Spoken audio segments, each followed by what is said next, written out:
सच्चिदानंद रूपाय विश्वोत्पत्त्यादिहेतवे तापत्रय विनाशाय श्रीकृष्णाय वयं नमः।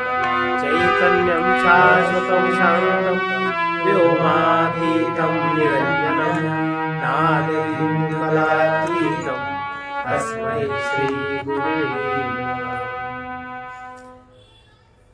ये मांडूक्य उपनिषद के अद्वैत प्रकरण का 32वां श्लोक। तत्वबोध से अमनी भाव प्राप्त होता है। तत्वबोध माने तत्व को ग्रहण करने से।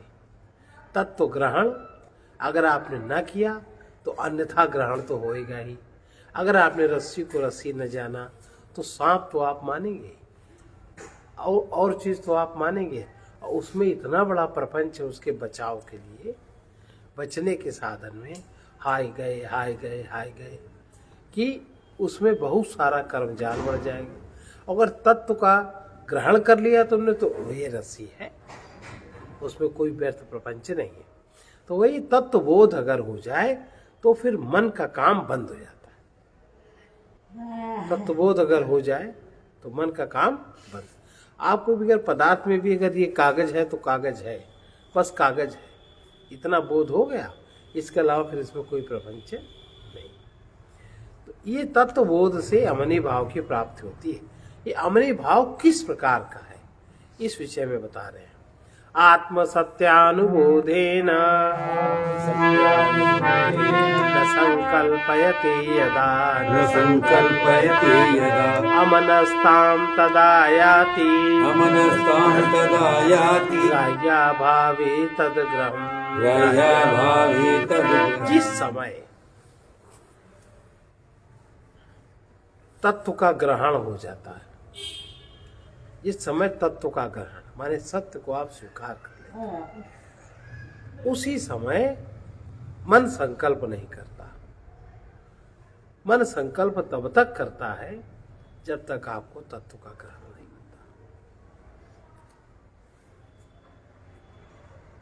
ये तो व्यवहार जगत में भी देखा जाता है।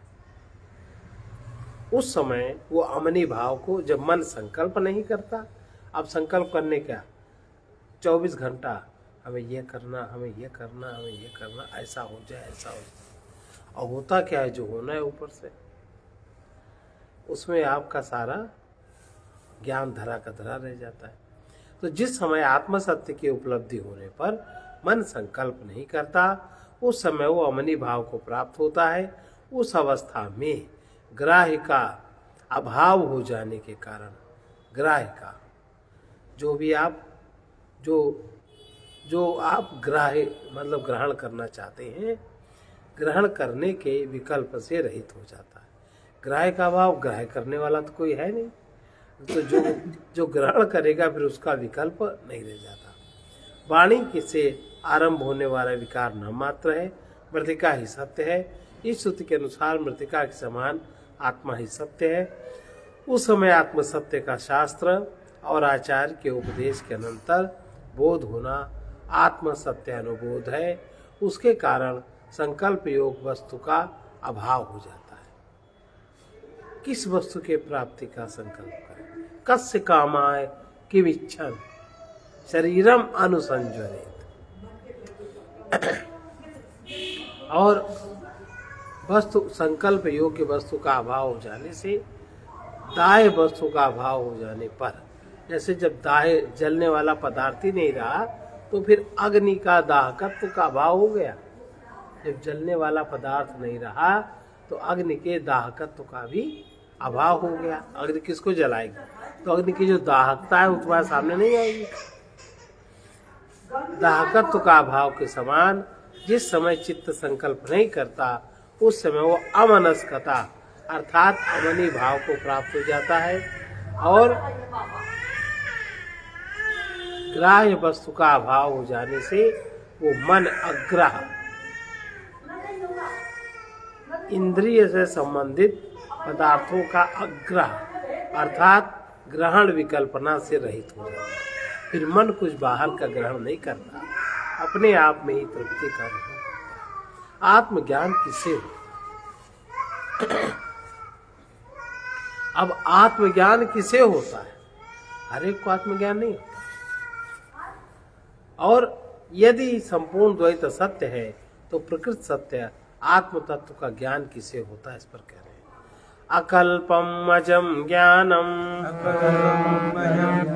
अकल्पकम अजम ज्ञानम, अकल्पकम अजम ज्ञानम, गेया भिन्नम प्रचक्षते, गेया भिन्नम प्रचक्षते, ब्रह्म गेयम अजम नित्यम, ब्रह्म गेयम अजम नित्यम, येनाजम विबुध्यते, येनाजम विबुध्यते, अकल्पकम अजम ज्ञानम, अकल्पकम अजम ज्ञानम, गेया भिन्नम प्रचक्षते, गेया भिन्नम प्रचक्षते, ब्रह्म गेयम अजम नित्यम, ब्रह्म गेयम अजम नित्यम, येनाजम विबुध्यते, येनाजम विबुध्यते। तो सर्व कल्पना शून्य, जहाँ कोई भी कल्पना नहीं है वही यथार्थ है। कल्पना वाली वस्तु कभी यथार्थ नहीं होती। जहाँ सर्व कल्पना शून्य अजन्मा ज्ञान का वो विवेकी लोग ज्ञेय ब्रह्म से अभिन्न बतलाते हैं। जो जानने योग्य ब्रह्म है, जो सर्वत्र है, सर्वदा है, उस ज्ञान को भी ब्रह्म ज्ञानी विवेकी लोग ज्ञेय से अभिन्न बतलाते हैं। ब्रह्म जिसका विषय है वो ज्ञान अजन्मा और नित्य है। ब्रह्म जिसका विषय है, जैसे अब आप ज्ञान स्वरूप हो तभी तो आप कुछ भी चाहते हो, कुछ भी छाटते हो।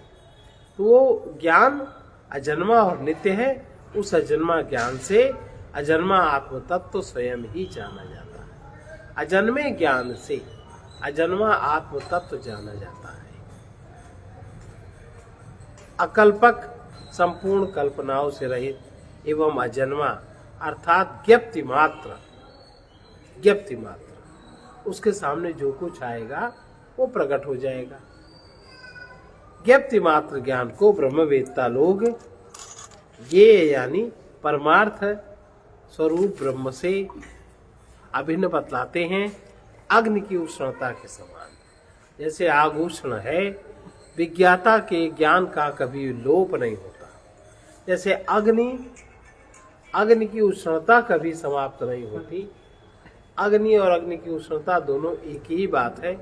उसी प्रकार से जो ज्ञान है, जिसको ज्ञान है विज्ञाता, उसका ज्ञान कभी लोप नहीं होता। अब वो ज्ञान की चेतना अगर हमारी पदार्थ स्तर की है, हमारे भाव स्तर की है, तो उन चीजों को प्रकट करती है। वो स्तर जागृत है ही नहीं। वो स्तर जागृत हो तो वो ब्रह्म ज्ञान प्रकट हो। तो ब्रह्म विज्ञान और आनंद स्वरूप है। ब्रह्म सत्य ज्ञान और अनंत है इत्यादि श्रुतियों से यही बात प्रमाणित होती है। उस ज्ञान के ही विशेषण बतलाते ब्रह्म ज्ञेयम, अर्थात ब्रह्म जिसका ज्ञेय है वो ज्ञान अग्नि से उष्णता के समान ब्रह्म से अभिन्न है। उस आत्मा स्वरूप जन्मा ज्ञान से, वो ज्ञान क्या है? आत्मा का स्वरूप है। और हर जीव आत्मा है। हर जीव आत्मा है। जीव में जो ज्ञान तत्व है, जो जानने की इच्छा है, जो जानने का तत्व है, वह है तो आत्मा का है। वो कभी नष्ट नहीं होता। समान ब्रह्म अभिन्न है। उस आत्मा स्वरूप जन्मा ज्ञान से अजन्मा ज्ञेय रूप आत्म तत्व स्वयं ही जाना जाता है। तात्पर्य यह है, नित्य प्रकाश स्वरूप सूर्य के समान नित्य विज्ञान एक घन सघन रूप से होने के कारण वो किसी अन्य ज्ञान की अपेक्षा उसका ज्ञान स्वयं के द्वारा स्वयं कैसे ही होता है। किसी दूसरे ज्ञान की आवश्यकता उसमें नहीं। बौद्धिक ज्ञान की आवश्यकता नहीं है। बौद्धिक ज्ञान हमेशा पदार्थ का होता है। बुद्धि जिसको जानेगी हमेशा वो पदार्थ संबंधी ज्ञान जाने, जो बुद्धि से छोटा है। और ब्रह्म ज्ञान, आत्मा तो बुद्धि से बड़ा है, तो बुद्धि में कैसे आ सकता है? इसलिए ज्ञान वृत्ति का शांत ज्ञान होने के बाद जो शांत वृत्ति है उसका स्वरूप क्या है? आत्म सत्य की उपलब्धि होने से संकल्प ना करता हुआ चित्त आत्म सत्य उपलब्ध हो गया। अब सारे संकल्प समाप्त हो गए। बाह्य विषय का अभाव हो गया मन के अंदर। बाहर नहीं हुआ, मन के अंदर बाह्य विषय का अभाव हो गया। जैसे ईंधन रहित अग्नि के समान। ईंधन नहीं है फिर भी अग्नि है, भाई अग्नि तो है ही है, उसमें लकड़ी नहीं, माने विषय रूपी लकड़ी नहीं है। ईंधन रहित अग्नि के समान शांत होकर निग्रहित, शांत होकर निग्रहित, निग्रह क्या हुआ, निरुद्ध चित्त निरुद्ध हो जाता है, ऐसा कहा गया। इस प्रकार मन का अमनी भाव हो जाने पर द्वैत का भाव बता देते, फिर द्वैत का प्रभाव नहीं रहता। इस प्रकार निगृहीतस्य मनसो निर्विकल्पस्य धीमतः निर्विकल्पस्य धीमतः प्रचारः सतु विज्ञेयः विचारः सतु विज्ञेयः सुषुप्तेऽन्यो न तत्समः सुषुप्तेयो न तत्समः निगृहीतस्य मनसो निर्विकल्पस्य धीमतः निर्विकल्पस्य धीमतः प्रचारः सतु विज्ञेयः सुषुप्तेऽन्यो न तत्समः सुषुप्तेऽन्यो न तत्समः। निग्रहित, निग्रह हो गया चित्त का, चित्त की वृत्ति का निग्रह हो गया, चित्त में वृत्ति अब नहीं उठती, और जो उसमें संस्कार आदि जो छुपे हैं राजसी और तामसी तो नष्ट हो गए, बचे सात्विक, तो आत्मज्ञान से सात्विक समाप्त हो गए, चित्त का निग्रह हो गया, वृत्ति रहित हो गया चित्त। निर्विकल्प, मन कल्पना रहित हो गया, मन में कोई कल्पना नहीं रही। अब जो विवेक जागृत हुआ, मन में भी, बुद्धि में भी, सब में, चित्त में भी, उसका जो व्यापार है वो विशेष रूप से ज्ञातव्य है, उसको विशेष रूप से वो व्यापार उसका उस समय जानने योग्य है। सुषुप्त अवस्था में जो चित्त की वृत्ति है वो दूसरे प्रकार की होती है, और उस निरुद्ध अवस्था में जो वृत्ति है नहीं, उसका प्रकार दूसरा है। निग्रहित माने निग्रहित हुआ चित्त सब प्रकार की कल्पनाओं से रहित और धीमान, धीमान माने विवेक संपन्न। चित्त का जो प्रचार व्यापार है, योगियों को उसका वो व्यापार विशेष रूप से जानना चाहिए, जानना चाहिए। अब शंका कर रहे हैं, सब प्रकार की प्रतीतियों का अभाव हो जाने पर जैसा व्यापार सुषुप्त चित्त का होता है, पहले कह दिया सुषुप्त के तरह नहीं होता, वैसा ही निरुद्ध चित्त का भी होगा। पहले कह रहे नहीं, ऐसा कुछ नहीं होता, क्योंकि प्रतीति का अभाव हो दोनों ही अवस्थाओं में समान है, उसे विशेष रूप से जानने योग्य कौन सी बात। समाधान करें इस विषय में, कहना यह है कि ऐसी बात नहीं जैसा तुम कह रहे हो, क्योंकि सुषुप्ति में तो अविद्या मोह रूप अंधकार से ग्रस्त हुआ, अविद्या रहती है, मोह रहता है, अंधकार से ग्रस्त हुआ चित्त होता है सुषुप्ति अवस्था में।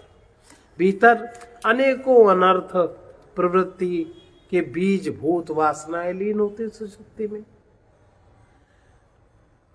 उस मन का व्यापार दूसरे प्रकार का है, और आत्म सत्य के बोध रूप अग्नि से जिसके अविद्या रूपी अनर्थ प्रवृत्ति का बीज ही दग्ध हो गया है, अनर्थ जिसका समाप्त हो गया है, जिसके सब प्रकार के क्लेश, जो पांचों क्लेश अविद्या अस्मिता राग द्वेष अभिनिवेश क्लेश रूप सारे दोष शांत हो गए हैं, उस निरुद्ध चित्त का स्वतंत्र प्रचार दूसरे ही प्रकार का है।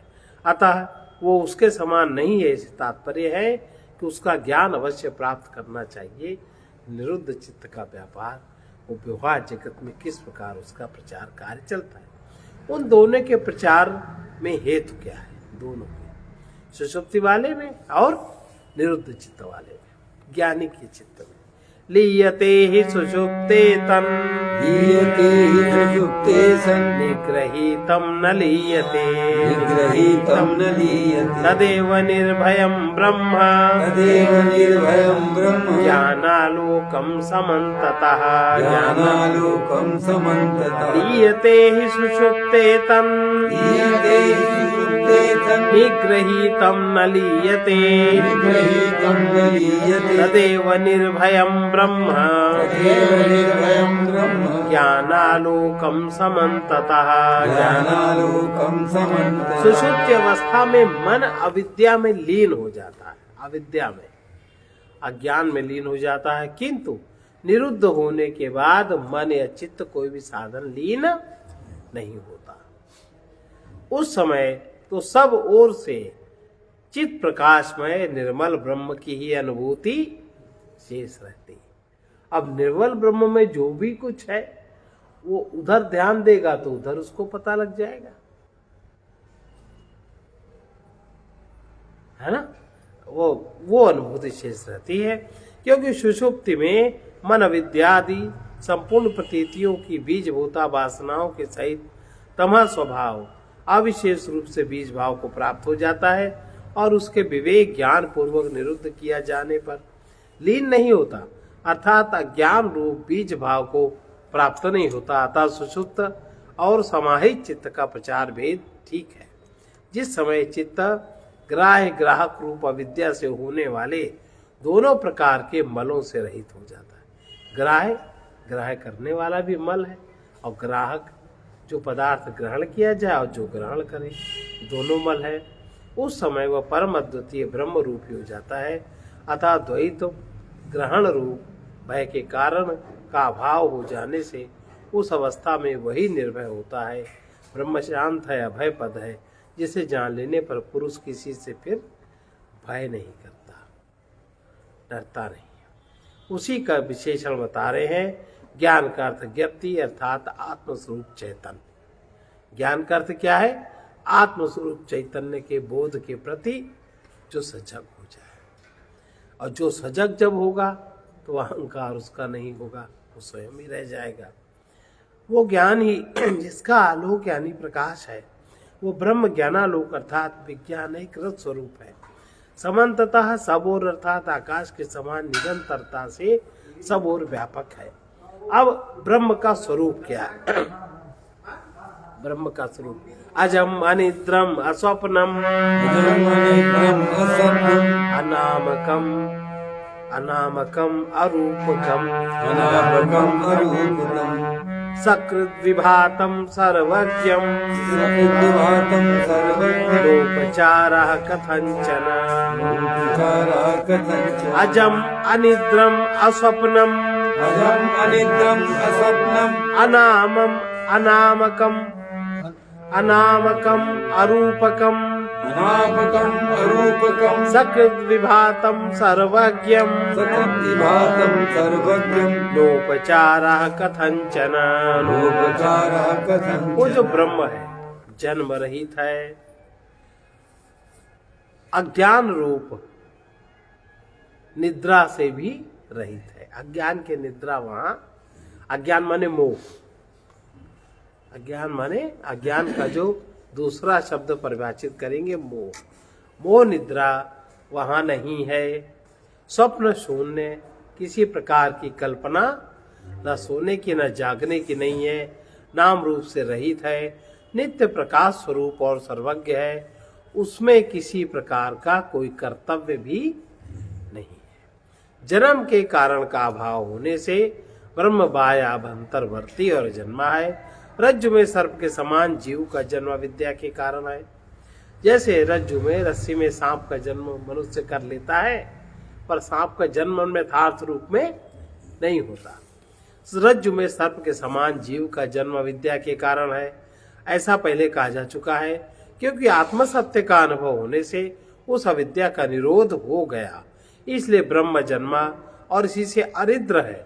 वहां निद्रा अविद्या रूपी अनादि माया ही निद्रा है। अपने अद्वैत स्वरूप से वो स्वप्न से जगा हुआ है, इसलिए अस्वप्न है। उसके नाम रूप का भी अज्ञान, नाम रूप भी अज्ञान के ही कारण है। ज्ञान होने पर वे रज्जु में प्रतीत होने वाले सर्प के समान नष्ट हो जाते हैं। अतः ब्रह्म किसी नाम द्वारा कथन नहीं किया जाता और न उसका किसी प्रकार रूप बतलाया जा सकता है, इसलिए वो अनाम और अरूप है। जैसा कि जहां से वाणी लौट आती है इत्यादि श्रुति से सिद्ध होता है। यही नहीं, वो अग्रहण, उसे कोई ग्रहण नहीं कर सकता, केवल वो साक्षी होकर के आप उसको अनुभव कर सकते हो। और अन्यथा ग्रहण, अन्यथा क्या माने व्यर्थ की कल्पना तथा आविर्भाव तिरोभाव से रहित होने के कारण सकत विभाग, सदा ही भासने वाला निरंतर ब्रह्म का आभास, जागृत स्वप्न सुषुप्ति सब में एक सा आभास होता रहता है और नित्य प्रकाश स्वरूप है।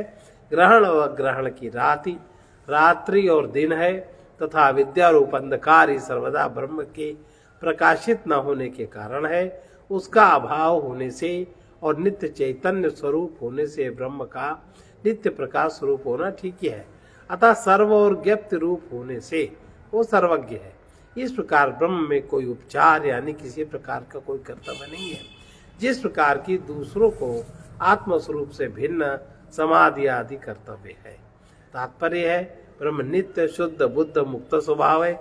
इसलिए विद्या का नाश हो जाने पर विद्वान को कुछ भी कर्तव्य रहना संभव नहीं, कर्तव्य करना संभव नहीं है। अनामकत्व आदि उपर्युक्त अर्थ की सिद्धि के लिए कारण। अब इसमें कारण क्या है? सर्वाभिलाप विगतः सर्वचिंता समुत्थिता सुप्रशांतः सकृज्योति समाधिरचलो भया सर्वाभिलाप विगतः सर्वचिंता समुत्थिता सुप्रशांतः सकृज्योति समाधिरचलो भया वो सब प्रकार के वाग व्यापार से रहित है। किसी भी प्रकार की वाणी न परा न पश्चंत न मध्यमा न बैखरी, वाणी का व्यापार उसमें संभव नहीं है। सब प्रकार के चिंतन से, सब प्रकार के चिंतन, मनन चिंतन निधि ध्यासन, ये सब अंतःकरण के ही तो स्तर है। भाई मन से सुना, उसको मनन किया, फिर चित्त से उसका चिंतन किया, फिर उसका निधि ध्यासन किया, लेकिन उसमें न चिंतन है न मनन, अंतःकरण का कोई भी व्यापार नहीं है। इससे ऊपर है अत्यंत शांत नित्य प्रकाश समाधि स्वरूप अचल और निर्भय है ब्रह्म, जिसके द्वारा शब्दोच्चारण किया जाता है वो अभिलाप अर्थात वाक, जो सब प्रकार के शब्दों का कारण साधन है, उससे रहित है। वहाँ बागेंद्रीय उपलक्षण के लिए है। अतः तात्पर्य है कि वो सब प्रकार के बाह्य इंद्रियों से रहित है तथा सब प्रकार की चिंता से ऊपर है। जिससे चिंतन किया जाता है वो बुद्धि ही चिंता है, उससे उठा हुआ अर्थात अंतःकरण से रहित है। जैसा कि प्राण रहित मनोरहित शुद्ध है तथा वो अक्षर से भी पर है इत्यादि श्रुतियों से प्रमाणित है, क्योंकि वो संपूर्ण विषयों से रहित है, इसलिए अत्यंत शांत है। सकट ज्योति अर्थात आत्म चैतन्य स्वरूप से सदा ही प्रकाशक स्वरूप है। समाधि के कारण से होने वाली प्रज्ञा से उपलब्ध होने के कारण समाधि है, अर्थात उसमें चित्त समाहित किया जाता है, इसलिए इसे समाधि कहते हैं। अचल अर्थात अविकारी है और इसी से विकार का अभाव होने के कारण वो अभय है, क्योंकि ब्रह्म ही समाधि स्वरूप अचल और अभय है, ऐसा कहा गया है। इसलिए ग्रहो न तत्र नोत्सर्ग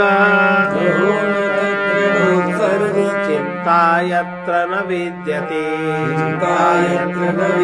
आत्मसंस्थं तदा ज्ञानम् जाति समतां गतम् ग्रहो न तत्र नोत्सर्गः चिंता यत्र न विद्यते आत्मसंस्थं तदा ज्ञानम् जाति समतां गतम्। जिस ब्रह्म पद में किसी प्रकार का चिंतन नहीं है, इसलिए वो अंतःकरण से रहित है, उसमें किसी तरह का ग्रहण और त्याग भी नहीं है। उस अवस्था में आत्मनिष्ठ ज्ञान जन्म रहित और समता को प्राप्त हुआ रहता है। आज इतना ही। सर्वे भवन्तु सुखिनः, सर्वे सन्तु निरामया, सर्वे भद्राणि पश्यन्तु मा कश्चित् दुःखभाग्। कृष्णाय वासुदेवाय हरे परमात्मने क्लेशनाशाय गोविन्दाय नमो नमः।